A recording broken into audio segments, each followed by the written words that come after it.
नमस्कार मेरे प्यारे दोस्तों, आप सभी का मटेरियल कॉस्ट कंट्रोल की सेकंड क्लास में स्वागत है। फर्स्ट क्लास में हमने देखा कि स्टॉक लेवल क्या होता है। आपने देखा रीऑर्डर स्टॉक लेवल कैसे निकालते हैं, मैक्सिमम स्टॉक लेवल कैसे निकालते हैं, मिनिमम स्टॉक लेवल कैसे निकालते हैं और एवरेज स्टॉक लेवल कैसे निकालते हैं। इन सभी के फॉर्मूलाज आप लोगों को याद हो गए होंगे। फिर हमने एक बुक का ही इलिस्ट्रेशन नंबर 1 कंप्लीट किया था।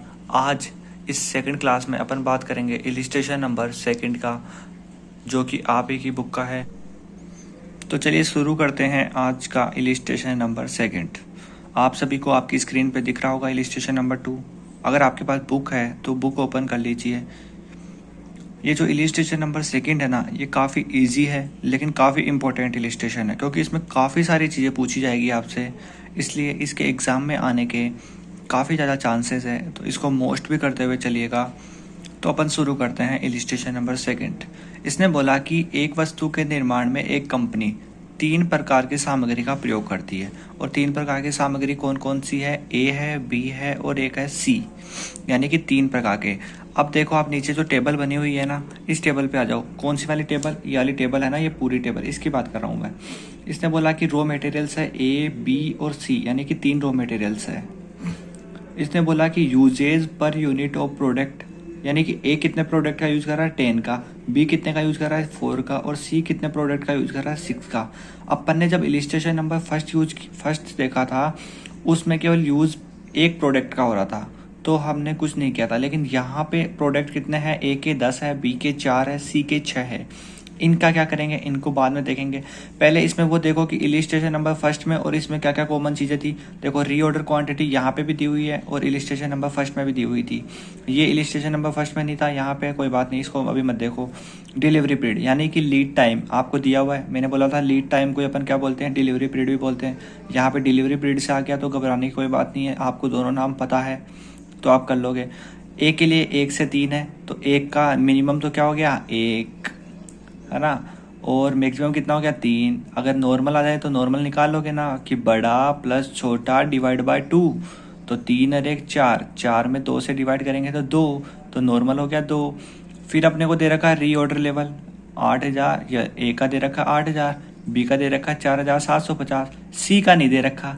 मैंने बोला था कि रीऑर्डर लेवल क्वेश्चन देगा, लेकिन नहीं देगा तो भी अपने को फॉर्मूला आता है, अपन उससे निकाल लेंगे। यहाँ पे 1 का नहीं दिया, बाकी 2 का दिया है, तो 1 का निकाल लेंगे अपन। और ये दे रखा है मिनिमम लेवल, ये कोई काम का नहीं है, बाकी देखेंगे अगर कहीं काम आएगा तो इसको काम में ले लेंगे। ओके, रीऑर्डर क्वांटिटी दे रखी है, मैंने आपको बोला था कि भाई क्वेश्चन देगा, कोई घबराने की जरूरत नहीं इसके लिए। और क्या दे रखा है क्वेश्चन में? अपने को दे रखा है कंजम्पशन भी। ये देखो, weekly production varies from 175 to 225 units, यानी कि साप्ताहिक उत्पादन 175 से 225 इकाइयों तक है। यानी कि अपने को क्या दे रखा है? जो अपना कंजम्पशन होता है ना, यानी यूजेज, वो दे रखा है। जो मिनिमम है वो कितना है? 175, मैक्सिमम कितना है? 225, और नॉर्मल कितना है? 200 यूनिट्स। तो अपने से क्या क्या पूछा क्वेश्चन ने पूछा मिनिमम स्टॉक ऑफ ए, यानी ए का आपको क्या बताना है? Minimum stock. जो इसका नहीं दे रखा मिनिमम स्टॉक, ए का बताना है। बी का मैक्सिमम बताना है। सी का रीऑर्डर लेवल बताना है, ये नहीं दे रखा ना, ये निकालना है। और डी का क्या है? एवरेज स्टॉक लेवल ऑफ ए। और डी में पूछ रहा है, क्या पूछ रहा है? कि एवरेज स्टॉक लेवल निकालना है ए का। तो चलिए अपन इसका सॉल्यूशन निकालते हैं। पहले जो जो चीज़ें दी हुई है मैं वो लिख लेता हूँ, और फिर अपन आंसर सोल्व करते हैं। तो चलिए स्टार्ट करते हैं। अब देखिए, मैंने जो जो इलिस्ट्रेशन नंबर 2 में जो जो दिया हुआ था वो लिख लिया मैंने। सबसे पहले गिवन में क्या लिख लिया? जो जो दिया हुआ था। मैक्सिमम कंजम्पशन आपको दिया हुआ है 225 यूनिट्स, वो लिख लिया मैंने। फिर लिखा मिनिमम कंजम्पशन कितना है? 175 यूनिट्स, तो वो लिख लिया। नॉर्मल कंजम्पशन कितना है? 200, तो मैंने वो लिख लिया। लीड टाइम आपका जो जो दे रखा था वो मैंने लिख लिया। ए का 1 to 3 था, बी का 3 to 5 था, और सी के लिए था 2 to 4। इनका लिए अपने को जो भी बोला है अपन ने सब कुछ लिख लिया है। क्वेश्चन ने जो जो बोला वो सब मैंने लिख लिया है। सबसे पहले क्वेश्चन पूछ रहा है अपने से क्या? मिनिमम स्टॉक ऑफ ए, यानी ए का अपने को क्या बताना है? मिनिमम स्टॉक बताना है। मैं आपको ये जो इलिस्ट्रेशन नंबर 2 है ये अच्छे से कराऊंगा वर्किंग नोट के साथ, कि आपको एग्जाम में किस तरह से करना है, ताकि एग्जामिनर आपको पूरे मार्क्स दे। तो चलिए शुरू करते हैं अब अपन अपना सॉल्यूशन। सबसे पहले क्वेश्चन ने पूछा कि मिनिमम स्टॉक ऑफ ए बताओ, तो मिनिमम स्टॉक ऑफ ए निकाल लेंगे अपन। सबसे पहले अपन क्या लिखते हैं? इसका फॉर्मूला। तो मिनिमम स्टॉक निकालने का फॉर्मूला क्या था? मिनिमम यानी मैंने बोला था आपका कि फॉर्मूला यहाँ पे क्या हो जाएगा, आपका छोटा हो जाएगा। तो क्या हो गया, फॉर्मूला छोटा हो गया। केवल क्या हुआ, reorder level. Reorder level question ने दिया हुआ है, तो देखो कितना दिया हुआ है क्वेश्चन ने रीऑर्डर लेवल। तो क्वेश्चन ने एक का जो है, एक का रीऑर्डर लेवल दे रखा है कितना, ये रहा रीऑर्डर लेवल कितना है, 8000। तो मैंने क्या किया, ये 8000 दे रखा है, इस 8000 को मैंने यहाँ पर लिख दिया। फिर इसमें से मेरे को लेस करना था क्या, ये नॉर्मल क्या है, ये नॉर्मल क्या है, नॉर्मल कंजम्पशन है ये। और ये वाला नॉर्मल क्या है, ये वाला नॉर्मल है लीड टाइम यानी डिलीवरी पीरियड। समझ में आ गई बात, आ गई। ओके, तो यहाँ पे देखो normal consumption multiply normal lead time या नॉर्मल डिलीवरी पीरियड। अब इस क्वेश्चन में मैंने आपको पहले बोला था कि जो प्रोडक्ट है ना, ए 10 टाइम्स यूज कर रहा है, तो मतलब ए के लिए मल्टीप्लाई 10 होगा, और वही चीज बी के लिए क्या होगी, मल्टीप्लाई 4 होगी, और सी के लिए क्या होगा, मल्टीप्लाई 6 होगी। कैसे, ये देखो आपके क्वेश्चन में दिया हुआ है कि यूजेज कितना कर रहा है, ए 10 टाइम्स, बी कितने टाइम्स 4 टाइम्स, और सी कितने टाइम्स 6 टाइम्स। तो यही चीज है, बस इसी का है इस क्वेश्चन में क्या, ए में जो आपका इलिस्ट्रेशन नंबर जो फर्स्ट था और इलिस्ट्रेशन नंबर सेकंड है, इन दोनों में केवल इतना ही डिफरेंस है कि वहां पे केवल एक बार प्रोडक्ट का यूज हो रहा था, यहाँ पे आपके प्रोडक्ट का यूज अलग अलग टाइम हो रहा है। जैसे ए के लिए 10 टाइम्स, बी के लिए 4 टाइम्स और सी के लिए 6 टाइम्स। तो इसका क्या करेंगे, तो इसके लिए देखो अभी मैं बताता हूँ आपको कि जो अपना नॉर्मल कंजम्पशन है, ये वाला जो नॉर्मल कंजम्पशन है, ये आपको क्वेश्चन दे रखा है कि नॉर्मल कंजम्पशन है कितना। एक्चुअली में नॉर्मल कंजम्पशन है 200। ओके, ये 200 है नॉर्मल कंजम्पशन, कितने के लिए, 1 यूनिट के लिए। कितने यूनिट के लिए, 1 यूनिट के लिए।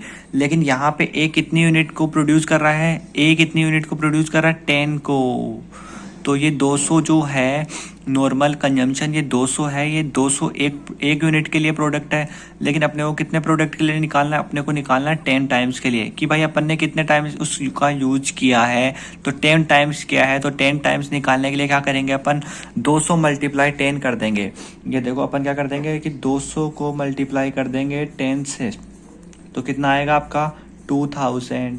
और ये 2000 यहाँ पे आ गया इनटू नॉर्मल डिलीवरी पीरियड, या फिर क्या बोल देंगे अपन उसको, नॉर्मल लीड टाइम।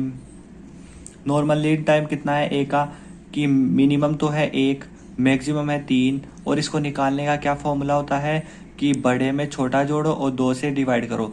3 में 1 जोड़ा तो कितना आया, 4। 4 को अगर मैंने डिवाइड किया 2 से तो 2 ही तो आएगा, तो यहाँ पे लिख दिया मैंने 2। अब 2000 को मैंने 2 से मल्टीप्लाई किया तो 4000, और ये कितना था 8, ये 8 का 8 आ गया। तो 8000 में से मैंने 4000 लेस किए तो कितने आ गए आपके, 4000। अब ये वाला क्वेश्चन यूनिट्स में नहीं है, ये वाला क्वेश्चन केजी में है। ये देखो ये वाला क्वेश्चन आपका काय में है, केजी में है। ये देखो, ये देखो KG KG KG KG, question में केजी केजी आ रहा है, तो आपको यूनिट्स नहीं केजी में आंसर देना है। तो अपना आंसर कितना आ गया, 4000 केजी। पहले वाले इलिस्ट्रेशन में यूनिट्स में था, तो यूनिट्स में आंसर आएगा। जैसे 2000 यूनिट्स, 3000 यूनिट्स, तो वहां पे पहले वाले इलिस्ट्रेशन में यही आएगा। लेकिन यहाँ पे सारी जगह केजी आएगा। तो अपन से क्वेश्चन ने ए पॉइंट में क्या पूछा था कि मिनिमम स्टॉक ऑफ ए बताओ, तो अपन ने मिनिमम स्टॉक ऑफ ए निकाल लिया है। कैसे निकाला आप लोगों को आ गया होगा। इसका मैंने बोला था आपको वर्किंग नोट भी बताऊंगा, तो वर्किंग नोट में क्या लिखना है आपको वो मैं दिखाता हूँ आपको वर्किंग नोट में क्या लिखना है। ये देखिए, चलिए अपन वर्किंग नोट की तरफ चलते हैं। ये रहा आपका वर्किंग नोट। इसमें क्या करना है आपको, वर्किंग नोट लिखना है। सबसे पहले ऊपर पहला पॉइंट डालना है, किससे रिलेटेड वर्किंग पॉइंट है, तो यहाँ पे लिखना है कि आपको मिनिमम स्टॉक ऑफ ए, यानी कि आप क्या निकाल रहे हो, मिनिमम स्टॉक ऑफ ए निकाल रहे थे। फिर आप इसमें क्या क्या निकाले हो, सबसे पहले आपने लिखा रीऑर्डर लेवल। भाई अपन ने रीऑर्डर लेवल निकाला है, तो इसमें लिख देंगे अपन 8000 केजी के क्वेश्चन में गिवन था, लेकिन फिर से लिखेंगे यहाँ पे। फिर अपन ने सेकंड चीज में क्या निकाली, नॉर्मल कंजम्पशन, यानी कि आपका जो ये यहाँ वाला जो नॉर्मल कंजम्पशन था, ये आपने निकाला ये एक तरह से कि 200 इंटू 10 किया है आपने, तब आए 2000। तो इसको दिखाओ, तो यहाँ पे अपन ने वर्किंग नोट में दिखाया, इसको शो कर दिया कि नॉर्मल कंजम्पशन कैसे आया। 200 को मल्टीप्लाई किया 10 से, तो अपना क्या आया 2000। ये जो आया आपका नॉर्मल कंजम्पशन, यहाँ पे 2000 नॉर्मल कंजम्पशन आया। ये कैसे आया अपन ने बता दिया। अब जैसे ये था नॉर्मल डिलीवरी पीरियड या नॉर्मल लीड टाइम, ये कैसे निकाला अपन ने, तो इसके लिए अपन ने क्या किया, यहाँ पे इनको बता दिया एग्जामिनर को, क्योंकि उसको कुछ नहीं पता, अपने को बताना पड़ेगा कि कैसे क्या आया। तो यहाँ पे अपन ने निकाला नॉर्मल लीड टाइम यानी डिलीवरी पीरियड कैसे निकाला, तो कर दिया भाई बड़ा प्लस छोटा डिवाइड बाय 2। तो कर दिया कितना है 3 में 1 जोड़ा तो 4, 4 को डिवाइड किया 2 से तो आपके आंसर आ गए 2। तो इस तरह से आपको वर्किंग नोट बनाना है। क्या काय का वर्किंग नोट बना रहे हो, सबसे पहले ऊपर टॉपिक वो डालना है और उसके बारे में आपको सब कुछ बताना है कि आपने किस लिए वर्किंग नोट बनाया है, क्या क्या चीज़ें आपने वर्किंग नोट में शो करी है, सब कुछ बता देना। और ये अपना हो गया ए पॉइंट क्लियर। अब अपन निकालते हैं बी पॉइंट। बी पॉइंट क्या पूछ रहा है क्वेश्चन, तो क्वेश्चन पूछ रहा है बी पॉइंट में कि मैक्सिमम स्टॉक हो बी बताओ। तो चलिए अपन बी पॉइंट क्लियर करते हैं। तो क्वेश्चन है, देखिए हमसे बी पॉइंट में पूछा था कि मैक्सिमम स्टॉक हो बी बताइए। तो हमें मैक्सिमम स्टॉक निकालने का फॉर्मूला याद था कि reorder level plus reorder quantity less minimum consumption into minimum lead time. अब क्वेश्चन में रीऑर्डर लेवल देखो बी के लिए कितना है, क्योंकि इसने बोला क्या मिनिमम स्टॉक निकालना है किसका, बी का। तो क्वेश्चन में देखो बी के लिए क्या क्या दे रखा है क्वेश्चन ने दे रखा है बी के लिए क्या, अपने को क्या चाहिए, रीऑर्डर लेवल। क्वेश्चन ने दिया है बी का रीऑर्डर लेवल ये रहा 4750। तो मैंने रीऑर्डर लेवल में 4750 लिख दिया।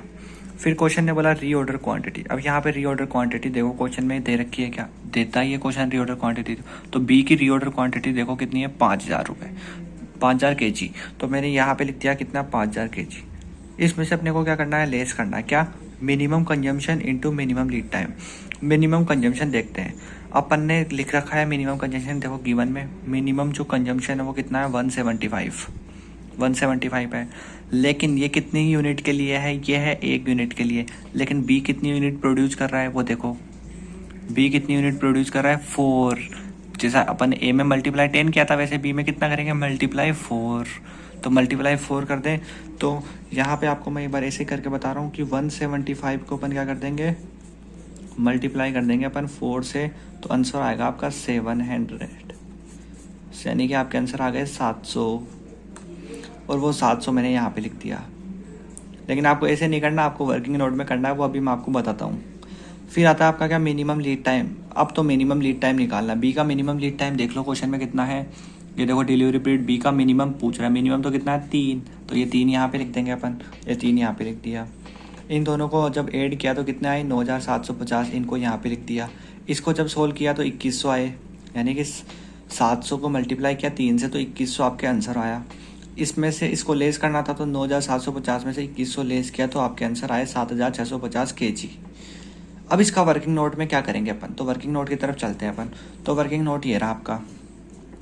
वर्किंग नोट में हमने क्या किया कि मिनिमम कंजम्पशन दिखाना था अपने को, तो अपन ने वो दिखा दिया कि 175 मल्टीप्लाई 4 तो आपका आया 700।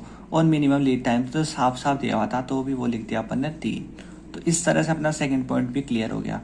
थर्ड पॉइंट में क्या पूछ रहा है क्वेश्चन, चलते हैं बुक की ओर। तो थर्ड में पूछ रहा है री ऑर्डर लेवल ऑफ सी। तो चलो री ऑर्डर लेवल ऑफ सी निकाल लेते हैं कि भाई री ऑर्डर लेवल देखो ए का दे रखा था, बी का दे रखा था, लेकिन सी का नहीं दे रखा था, तो ये निकालना है अपने को। तो चलो ये भी निकाल लेते हैं। तो देखिए थर्ड पॉइंट में अपने से क्वेश्चन ने पूछा था कि री ऑर्डर लेवल बताओ आप किसका, सी का। तो री ऑर्डर लेवल निकालने का मैंने आपको एक फॉर्मूला बताया था, क्या होता है कि maximum consumption multiply maximum lead time. Okay, maximum consumption को मल्टीप्लाई करना है मैक्सिमम लीड टाइम से या मैक्सिमम डिलीवरी पीरियड से। ओके, अब मैक्सिमम कंजम्पशन कितना है, मैक्सिमम कंजम्पशन कितना दे रखा है क्वेश्चन में, ये देखो मैक्सिमम कंजम्पशन कितना दे रखा है, 225। लेकिन 225 कितनी यूनिट के लिए है, 1 यूनिट के लिए। अपने को कितनी यूनिट के लिए चाहिए, सी की बात कर रहा है। सी ने देखो कितनी यूनिट प्रोड्यूस की है, सी ने क्वेश्चन में यूनिट प्रोड्यूस की है 6। तो इसको क्या करेंगे, 6 से मल्टीप्लाई करेंगे, यानी कि 225 मल्टीप्लाई 6। देखो वर्किंग नोट में अपन ने किया भी होगा। अब देखो वर्किंग नोट में करा होगा अपन ने, ये देखो अपन ने पॉइंट डाल दिया भाई कि अपन किसका वर्किंग नोट बना रहे हैं, री ऑर्डर लेवल ऑफ सी का बना रहे हैं। ओके, इसमें अपन ने काय के लिए बनाया, मैक्सिमम कंजम्पशन के लिए, कि भाई 225 मल्टीप्लाई 6 इक्वल टू कितना है, 1350 आंसर आया आपका। तो इस 1350 को यहाँ पे ले जाना है अपने को और यहाँ पे लिखना है मैक्सिमम कंजम्पशन के नीचे मल्टीप्लाई मैक्सिमम लीड टाइम। देखो सी का मैक्सिमम लीड टाइम कितना है, क्वेश्चन है दे रखा होगा डिलीवरी पीरियड के नाम से। ये देखो सी की बात हो रही है, डिलीवरी पीरियड का है ये, सी का डिलीवरी पीरियड, ये तो 2 तो हो गया। मिनिमम मैक्सिमम चाहिए अपने को, मैक्सिमम कितना हो गया, 4। तो मल्टीप्लाई कर देंगे अपन 4 से। ये लो मैक्सिमम लीड टाइम था तो 4 से मल्टीप्लाई किया। इन दोनों को जब सोल्व किया तो आपके आंसर आएंगे 5400 kg। तो ये था आपका थर्ड पॉइंट भी क्लियर, यानी अपना सी पॉइंट भी हो गया अपना क्लियर। री ऑर्डर लेवल ऑफ सी अपन ने सोल्व कर लिया है। ये देखो थर्ड पॉइंट, ये रहा वर्किंग नोट है ना, ये वर्किंग नोट चल रहे हैं अपने, और ये अपन ने वर्किंग नोट भी क्लियरली कर लिया है।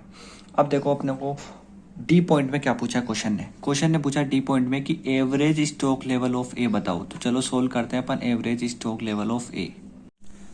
तो फोर्थ पॉइंट में अपन से क्वेश्चन ने पूछा है कि एवरेज स्टॉक बताना है किसका, ए का। एवरेज स्टॉक लेवल ऑफ ए का बताना है अपने को।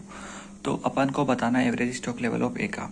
एवरेज स्टॉक लेवल का फॉर्मूला क्या होता है कि भाई मिनिमम स्टॉक लेवल में अगर अपन मैक्सिमम स्टॉक लेवल ऐड करके 2 से डिवाइड करवाएंगे तो अपना क्या आएगा, एवरेज स्टॉक लेवल आ जाएगा।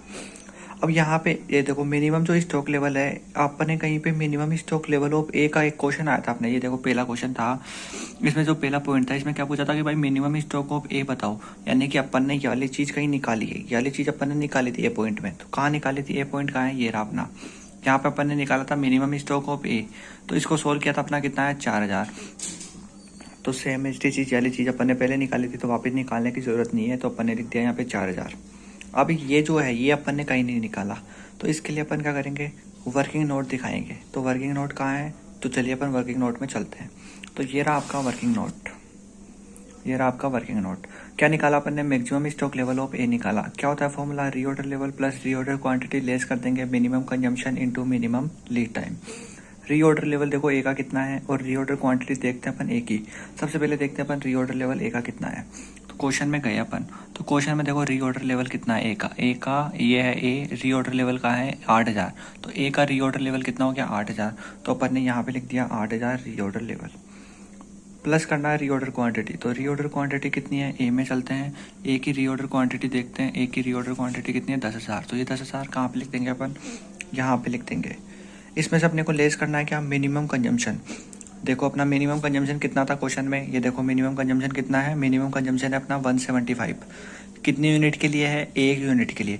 ए ने कितनी यूनिट प्रोड्यूस की है, 10 यूनिट्स। देखो क्वेश्चन में दिया हुआ है ए ने कितनी यूनिट यूजेज की है प्रोड्यूस करने के लिए, 10। तो अब ये कैसे आएगा, ये आएगा 175 मल्टीप्लाई 10। ये देखो मैंने निकाल दिया मिनिमम कंजम्पशन। इसका सेकंड वर्किंग नोट बन गया क्या, कि मिनिमम कंजम्पशन ये वाला कंजम्पशन कैसे आया। तो 175 मल्टीप्लाई 10 किया तो 1750 आपके ये आ गए। तो यहाँ पे अपन दिखा देंगे 1750। मल्टीप्लाई क्या करना है, मिनिमम लीड टाइम। ए का minimum lead time, lead time क्या है ए का, लीड टाइम देखो ए का, चलो बुक में दिखा देता हूँ आपको। ये देखो delivery period and lead time A का कितना है 1 से 3। अपने को क्या चाहिए मिनिमम, मिनिमम कितना है 1। तो मिनिमम 1 है तो 1 को यहाँ पे लिख देंगे 1। इन दोनों को सोल्व किया तो 18000 आया। लेस करना है अपने को, इन दोनों को सोल्व किया तो 1750 आया। 18000 में से 1750 लेस किए तो 16250 kg आपका आया। इसको क्या करना है, मैक्सिमम स्टॉक लेवल अपना आ गया कितना 16250। इसको यहाँ से उठा के कहाँ पे लिखना है, ये मैक्सिमम है ना, तो इसके यहाँ पे लिखना है मैक्सिमम स्टॉक लेवल 16250 अभी अपन ने निकाला। डिवाइड करवाना है 2 से, इन दोनों को जोड़ा तो 20250 आया। डिवाइड करवाया 2 से तो आपके आंसर आए 10125 kg। तो ये था अपना डी पॉइंट। ये भी अपना क्या हो गया, एकदम क्लियर हो गया कि एवरेज स्टॉक लेवल कैसे निकालते, ये भी हो गया। क्वेश्चन ने अपने से 4 चीजें पूछी थी। सबसे पहले पूछा था मिनिमम स्टॉक ऑफ ए, तो अपन ने वो निकाला। फिर पूछा था बी में मैक्सिमम स्टॉक ऑफ बी, तो अपन ने वो सोल्व किया। फिर पूछा रीऑर्डर लेवल ऑफ सी, तो अपन ने वो क्लियर कर दिया। फिर अपन ने उससे पूछा था डी में कि एवरेज स्टॉक लेवल ऑफ ए का बताओ, तो अपन ने वो भी क्लियर करा। साथ में अपन ने वर्किंग नोट भी बनाए। ये रहे अपने सारे working note. Working note number 1, working note number 2, working note number 3 और वर्किंग नोट नंबर 4।